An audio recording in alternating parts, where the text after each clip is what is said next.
Today, for the first time in a long time, I returned to a pond I used to fish quite often. It's been about a year since I've visited this place, and from what I remember, it's absolutely amazing. We would whip carp out every 5 minutes. The pond holds loads of carp, ranging from mirrors, and there's even a couple of ghosties in here. And today, I ended up catching a couple of those beautiful carp. So let's get right into it. Today, I'm going to be carp fishing this massive pond behind me. It's been a good year since I've been to this pond, and the last time we came here, we absolutely bagged up throughout the day. We was here for about 6 or 7 hours, and we ended up catching about 30 carp throughout the entire day. And it's like that every time we come here. So today we're doing the exact same. It's currently 10 AM in the morning and we've got till 5 PM in the evening. So we've got a good 7 hours here and you guys are going to see some fish in this video. From what I remember, this pond holds some lovely mirror carp. It's got a few ghosties and some commons. And the commons in here are beautiful. They're really vibrant in colour in that. You'll hopefully see some later on anyway. I've already set 2 of my rods up. They're just out at the moment. So I've got the alarms on. But you can see how big the pond really is from here. I'm just at the bottom end of it at the moment and it goes all the way down there. It's huge. Best thing about it is it's a private pool. So no one comes here, bar a few local people. And that's why you tend to catch a load of carp in here, because it very, very, very rarely gets fished. So we've come today and it hasn't been fished in a good couple of months. So let's dive right into it. Sadly, we was informed when we got here that a couple of the carp have been poached in this pool. It's very prone to poachers. A lot of them come here, which is really devastating. Because about 3 years ago, when I first ever picked up fishing, this was one of the first places I ever carp fished and we got tons. We even caught 3 at once, which was unbelievable. So hopefully today it's the same as what it was a year ago. Whilst we've been setting up, we've seen about 2 or 3 carp on the surface, which is an amazing sign, obviously. But I'm just going to set my 3rd rod up now and wait for the bites to come. I'm back at my current peg now, and I've got the rod that's yet to be set up. But if you look at the reel on it, it's a bit worn out, and the line it definitely needs re-spooling. It's terrible. So I've brought with me my new reel. I pre-spooled it before I came. I'm pretty sure it's the Corum Radius reel, but I'm yet to test it out, so I'm quite excited. Got a pretty nice bait runner on the back of it, so we'll put that to use today. Fingers crossed, get a couple of carp on it. So let's set this up now. Well, there we go. Then I've got that reel off, and now I'll just whack this one straight back on. Hopefully it matches the rod. I don't know, because it's only a tiny rod, and the reel I was using previous came with the rod, so it's a specific reel for it. But this one, it actually looks really nice on it. I think I'm gonna use a hair rig on this rod today as well, so I'll put this one on now. I've already knocked this hair rig up a couple of weeks back when I went night fishing, so I'll just take this off, cut the old main line off and pop it onto this one. The hair rig is now attached to my main line, so I'm just going to find a boilie to pop them on. I'm probably going to use the sticky krill ones because they've always seemed to do pretty well in this pool. And this is the bait I'm using on my other hair rig that I've got on one of my rods. And then I'm also using a method feeder, which has just got a red krill wafter on. But we've always seemed to catch carp in this pool on krill-based baits, so we'll use them. I'll just get my bait and needle and whack some of these on the hair rig right now. Well, here we go. Then I've got the boilie on the bait and needle, so I can only put one on this hair because it's not big enough. But there it is now. I'll just pop a little stopper on that, take that off, get the little beady thing and pop it through the eye of the end of the hair there. And there we go, we've got the hair rig sorted. I need to knock up a PVA bag now, so I'll do this and get it casted out right away because I'm dying to catch one of these carp. I'm going to be loading it with a bunch of this particle bait, and I'll pop a few extra boilies in there to get the bait around my rig. There we go, then I've got the PVA bag loaded with the rigging. I'll get this casted out right now and get some lovely carp on it. Now I can put the bait runner on and just wait for the bites to come. I've done the same with my other 3 rods. All of them are out. I can't wait to catch a carp. The reel that I've just used to cast out as well, it was so smooth. That was definitely a smart move, changing the reels over. So that's the setup all done for now. We can sit back and relax and get the bites coming. I don't think I'm going to be staying in this one peg all day long. I am going to be moving up that way a little bit, which I'll show you in a moment, which I'll show you later on. But there's some bigger pegs up there. And I'll be honest, I've never really fished up that end of the pool. So it'll be interesting to find out what's up there. I haven't said yet as well, but I've bought my fishing pole, or the whip, whatever you want to call it. I like to call it the pole because I've always called it a pole. But I think I'm going to set this up now and do a bit of float fishing to keep myself entertained whilst I wait for the big carp to come. I've also bought a lot of spare rigs with me. I've bought a spinner rig or a Ronnie rig, whatever you want to call it, and I've bought some new pop-ups for that thing, so I'm going to try that out later on in the day when it gets a bit warmer maybe. For now, the hair rigs and method feeder will do me there. We've just had the first sign of life as well. Arnie's rod over there had a massive take, ran over and the fish had already dehooked itself, which is very annoying, but we'll get a lot more. It was a shame he'd lost the fish, but he got the rod back out and pretty soon he had another bite, and we'd hooked into the first fish that we would actually land this session. We were just talking over it, and then we noticed the line on one of Arnie's rods started going tight and slack, and then it went. They landed, and he's got a fish on there, so he's just playing that at the moment. But this will be the first fish you'll see of the video. He's just approaching the top at the moment, so I'll grab the net and net it for him, but hopefully it's a nice one. Lovely little mirror down there. Net him real quick and get him landed. There we go, Bosher, first fish of the session. Here he is then, guys, the first little fish of the session. He's only a dot, he's really small for this pond. Usually you get 8 pounds plus, but he's like about 4 to 5 pounds, I'd say, but it's still a catch. But I'm sure you'll see some more bigger ones in this video. So let's get him back in now. Off the little guy goes. Just as we released that little mirror car, one of my rods in my peg decided to go off. So I went and lifted the rod and the fish put up a decent fight. And the fish had a decent sized belly on it. So I was just over there and I heard my rod screaming. My little alarm thing in my pocket went off and this alarm went off. And I've got a fish on. It's on the krill boilie on my new reel as well. It's a beautiful reel. Drag on it's really nice. I'll tighten it a little bit though because I don't want the fish to go. I'll just fight this guy for a little while though. I told you you'd see some good fish in this video. He feels like a big one. He's definitely better than Arnie's. That one didn't put a fight up at all. But this one's putting up somewhat of a fight. So let's hope he's decent. He's about halfway in at the moment. He seems pretty big, guys. He's coming in on the top right now. It's a mirror, a bit bigger than the one Arnie's just caught. Let's get this bad boy netted though. Here we go. Oh, he's fed off. He's fed off. Yes. Here we go, guys. We've got the fish in the net. Bang in, we've caught a fish. Let's get him on the mat. Guys, look at how fat this fish is. He's got to be a 10-pounder. What a beaut. I told you there was some biggers in this pool. You're going to see many more after this one as well. This is just the second one of many. This is probably the biggest one I've ever had out of here before, so I'll get my pictures with him now. We'll unhook him now. As you can see, I caught him on the hair rig, which is awesome. Right then, guys, this is my first carp of the session. He's definitely the biggest one we've had so far. Just look at that chunk. I'll weigh him in a moment, but he's definitely over the 10-pound mark. He's a wonderful carp, he is. I can't wait to get catching some bigger ones today, but this is the first biggish one we've caught. He's lovely. It's saying here he's 7 pounds 7 ounce. I don't believe that though. Let's get this beauty back in the water then. He can trot back off to his mates. Go on, mate. There he goes. Now he got released, and I don't know what was going on this session, but again, the second I released that one, my second rod went off, and I'd hooked into my second carp of the session, and according to my dodgy scales, this one was a little bit bigger than the last one. And again, guys, before I've even had a chance to set my other rod up, I'm hooked into another one. The alarm has just spun off. He feels like a decent one. I just need to let a bit of drag out. This one's also on the boilies. The boilies seem to be doing well today, you know. Considering I rarely ever catch on boilies, so it's great really. Can't wait to get this one, and hopefully he's a bit bigger than that last one because he was lovely, he was. But he's fighting real good at the moment. I'm just keeping him tight, reeling in now and then. He's on his way in though, I can see him. He's just surfaced for the first time. He's about halfway across the pool at the moment. I can't believe I'm catching on the hair rig though. I'm quite impressed with that. I really thought that the method feeder would have caught me one by now. He's just crossed my other line. I've got to try and get him back over without disturbing. He's really pulling. I'll grab my net. Seems like another really big one, guys. He's just surfaced right ahead of me. He's big. I can't tell if it's a mirror or a common though, yet. It's a mirror carp again. Different one to last time. He's got a different pattern to him, but he's a chunk. Let's get this bad boy netted though now. Yes. Here we are then, guys. I've got him netted. He's another unit of a fish. He's pretty big. He might be a bit heavier than the last one. He looks like he might be anyway. Again, I've caught him on the hair rig again.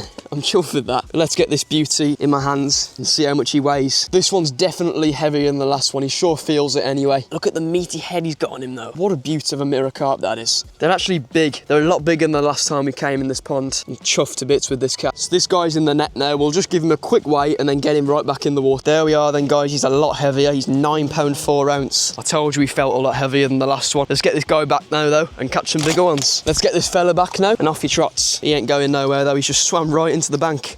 Bless him. He's swimming off now into the lilies. Perfect. Absolutely amazing. Well, that was that. 3 back-to-back catches. I've now got to work on recasting these rods and hope the middle one doesn't go off. I'm sure it won't, but I'll get these 2 back out now and get some more carp. This session is going as planned. I'm loving it. I've put fresh boilies back on the one of the hair rigs now. I've just got to do the other one and then I'll get them back out. I've got one of the PVA bags set up with the boilies in, obviously, so I'll get this casted back out right now. And now I've got the second PVA bag set up, meaning the second rod is ready to get back out.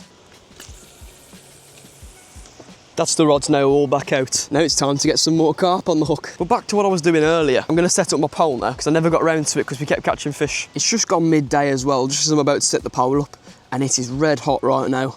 I'm sweating. It's good for the carp fishing though. The carp like to come out in warmer weather, so it's perfect really. Now it seemed this session I would never get my pole out because as I said I was going to set it up again, my other rod went off. Been distracted again before I've set the pole up. I've got a third fish. Here he is then, my third carp of the day. Again, he's pretty big. He's got a little wound on him there, so I'll spray him in a sec. But there we are. Here we are then, my third carp of the session. Hopefully get some little ones on my float when I eventually set it up. I keep getting distracted by these big fish, but he's another beauty. Let's get him back in. We'll get this guy back in the water. Arnie's releasing him by hand. Off he goes. Wow, he sped off. Here we go. I've finally got around to setting the pole up. I've got my pot of maggots here, so I'll put some of them on and get out.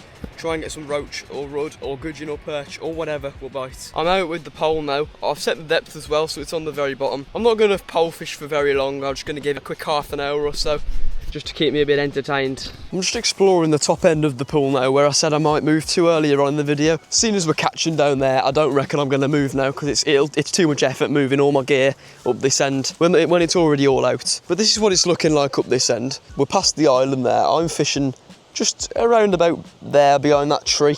But this is what it's looking like up here. It's massive, this pond is, absolutely huge. It's all been cut down, this does as well, or trampled down. It looks like it's been cut by a strimmer or something. But there's a big peg up the end here, which this is the one that I was contemplating moving to when I wasn't catching. But look how nice this is, it's massive. Looks like you could fit a night fishing tent on here. I might actually come night fishing here one day. But yeah, this is what it's looking like, the view of that. You've got that island there, the old middle. There's some amazing casting locations from this peg. And then obviously, if I step down here and try not to fall in, there's a massive part of the pond all the way down there. This bit's all blocked off though to stop the poachers getting in, because I think the poachers would have been getting in from up this end. So they've let that part of the pond grow, and then they've cut down all of this for fishing, which I'm surprised about really, because literally no one fishes here. But yeah, that's what we're looking like up here. I'm going to get back down to my peg now and hope for some more carp. I've left the float fishing for a little while because I was there for about 20 minutes just staring at the float.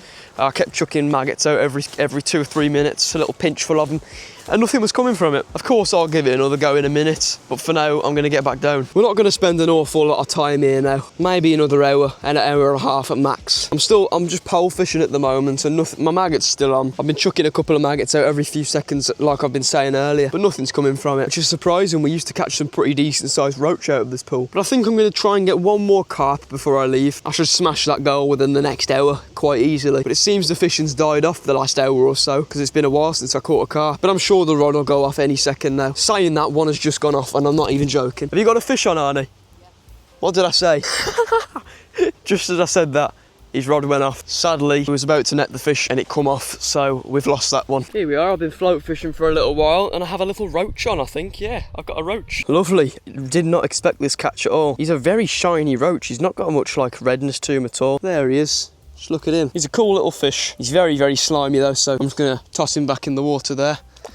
Off he goes. The end rod there with one of the boilies on. I've got one of these boilies on it at the moment, and that's just had a fish on. Basically what happened, I was watching the bobbin just down here and it was going back and forth, and my alarm started to twitch a little bit, but I lifted the rod and nothing was on, which was quite surprising really. But me and Arnie have both lost a fish now. I think I'm going to bring in the middle rod with the method feeder on, because that's had no action all day surprisingly, and I'm going to bring that in and recast it real quick. That's all sorted. I've got the feeder back out quite far actually. I got it all the way just past the island, which is far for a cast. But now what I'm going to do is pack away the pole, because it took me about 50 minutes to get that one roach, which was quite ridiculous. So I'll pack away the pole and I'll just purely carp fish for the last like 40 minutes or so. That's my pole all packed away now. I've just put it right down. At least I caught a little roach on it. I'm chuffed with that, to be honest. I'm just going to have a venture down to this side of the pool now where I started the video off. Just over there. I just want to see if I can see any carp on the surface, because I remember little roach just jumped there. But I remember last year when I came here, I ended off my session here with my pole. I was float fishing just here with a bunch of corn. I chucked loads out and I got about 3 carp rummaging around my corn, and I put mine on the top and they kept coming up to it and trying to take it, but they just wouldn't. It really bugged me, because at the time as well I'd never caught a carp of my own back then anyway, and obviously now I've caught hundreds, but back then I'd never caught a carp, so it was a really big moment when they was all trying to attack my corn back there. There's not really many carp coming up to the surface today. We saw about 3 when we got here, but we haven't seen any on the top since. But of course we've caught 3 or 4 since. I've caught 3 and Arnie's caught 1. So yeah, we've had a decent day out. Down here as well, we used to come with a really long pole and just sit here and you whip them out from that corner there on corn and spam and natural baits. I know spam isn't a natural baits, but we get them on things like that down there. I would love to go on that middle island there. I've always wanted to get like a little boat or a canoe and go onto it, but I've never been able to. My only option is to swim over there, but it's a bit chilly today. It was boiling hot about 2 hours ago. It was about 30 degrees, but it's died off to 22 I think now, and it's a bit chilly. There's a bit of a breeze. Let's get back over to my peg though. Let's walk back around the path. We do only have 20 minutes remaining before we've got to leave. I've already started to pack the majority of my gear away. It's just my rods and my rod pod that are still out. Everything else I've put away back in the boxes and stuff. I'm going to keep the rods out till last minute though, because I would love to catch one more carp out this place before I leave, because I can't imagine I'll be coming back here anytime soon. I hope I do, but there's a good chance that we don't. We'll see. I just got back to my peg and I remembered I bought my chest camera with me. I completely forgot to put it on all day long. Oh well, I've got good enough footage of me fighting the fish anyway, but I might put this on for the last like 20 minutes just in case I end up getting another fish. I'm going to start to bring the rods in one by one now. I've got about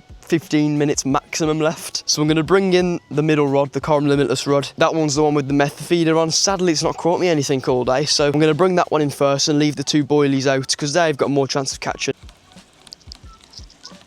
Sadly, the time has come to bring in the other two rods now as well. Obviously, I bought the pole in a while ago, so that can go with my rod that I've just took down. I've took a lot of my gear away over to where the car will be parked. And then I'll bring these ones in now. So I'll bring the one on the left first. So I'll get this one now. It feels dead heavy because of the big lead that I've got on it. I've got like a 35-gram lead on this thing. It's heavy as anything. So every time I reel it in, even when I don't have a fish on, it feels like I've got one on. Pretty neat. And then on the rod next to me, this one there, I've got an even heavier lead. I think that one's 40 grams. But I do like using big leads in big ponds like this because it gets them out further. But there's my one rod in. This reel here that I've been using today did not disappoint. Corum Radius 4500. It's such a good reel, I'll be honest. I loved reeling the fish in with it. If you look there, it's got like a spinny handle and it's dead nice to reel in. I'll let a bit of the slack out so I can reel and show you. It's nice, it's smooth. Now we'll bring in the final rod. So 4 carp it is for this video then. We ain't gonna catch no more than that because all the rods are in now. Arnie's bringing his as well, so that's everything away. And there we go, I'll just fold this one in two now, put the bands around it and get it transported over to the car. Now I'll turn off all of the bite alarms, just hold them down for a second. That one's off. I don't know if this one's already on.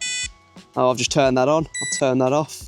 That is the last one off. That's all my clobber packed away now. Just finished with the rod pod. Got all the bite alarms away. Pile these two because these go in one of my bags, which I've already took down, so I'll take them now along with my rods. Well, as you can see, all my gear is now up here and I'm ready to leave. What an amazing fishing session that was though. We had 4 carp in total. I caught 3 of them and Arnie caught the 1. The first one we had was really small and then the rest just kept getting bigger and bigger pretty much. Except the last one that I caught, he was a bit smaller than the first 2. And the first carp that I caught, he was fat, he was very big. Now I'm convinced my scales were playing up because there's no way on earth he was 7 pounds. He felt a lot heavier than that. I do have some faulty scales, that's the problem. So I'm going to have to invest in some better ones in the future. But I'd say he was a good 10 pounds. If the one after that I caught was 10 pounds, then that one was definitely 10 pounds. I don't know. But regardless, I had a fun time. Sadly, I'm going to have to bring the video to an end right here now though. I hope you all enjoyed watching. If you enjoyed, please leave a like on the video, subscribe, and turn on the post notifications whilst you're down there. Become a member of the channel if you'd like to help support fund these videos. And check out some videos linked on screen here. But for now, everyone, I'll see you all in the next one. Hope you enjoyed. Peace for now.